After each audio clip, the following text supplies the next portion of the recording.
22 તારીખે પહેલગામની ઘટનામાં જે પણ આપણા દેશના નાગરિકોએ પોતાના પ્રાણ ગુમાવ્યા છે, સાથે સાથે જે પણ શહીદો, જે સૈનિકો જે બોર્ડર પર આ ત્રાસવાદીઓ વિરુદ્ધ જે પ્રવૃત્તિ કરવાની હતી એમને હટાવવા માટે એમાં પણ હતાહત થયા છે, એમના શરીરને જે નુકસાન પહોંચ્યું કાં તો એમના શહીદ થયા છે, એવા દેશના સૈનિકોના આત્માના કલ્યાણ માટે આપણે સૌ વિશેષ આહુતિ આપવા જઈ રહ્યા છીએ.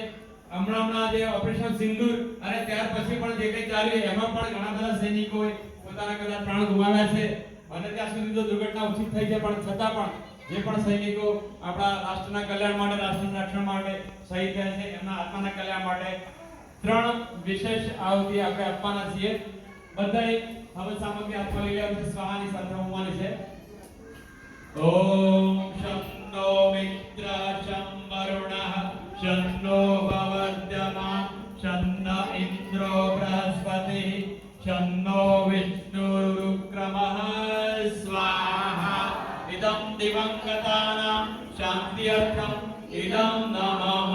ફરીથી ઓમ શન્નો મિત્ર શં વરુણઃ શન્નો ભવદ્યમા શન્ન ઇન્દ્રો બૃહસ્પતિઃ શન્નો વિષ્ણુરુક્રમઃ સ્વાહા. ઇદં દિવંગતાનાં શાંત્યર્થં ઇદં નમઃ. છેલ્લી ત્રીજી ઓમ શન્નો મિત્ર શં વરુણઃ શન્નો ભવદ્યમા. નિકોલમાં આવેલ ક્રિસ ગોલ્ડ ખાતે આજે ગાયત્રી યજ્ઞમાં પહેલગામમાં શહીદી વોરી એવા તમામ સૈનિકો અને આતંકવાદી હુમલામાં ભોગ બનેલા પરિવારના મોભીઓ જેમના હિસાબે સિંદૂર ઓપરેશન ભારત તરફથી યોજવામાં આવ્યું તેમાં દેશને વિજયી બનાવવા માટે આજે આ યજ્ઞનું આયોજન કરવામાં આવ્યું હતું.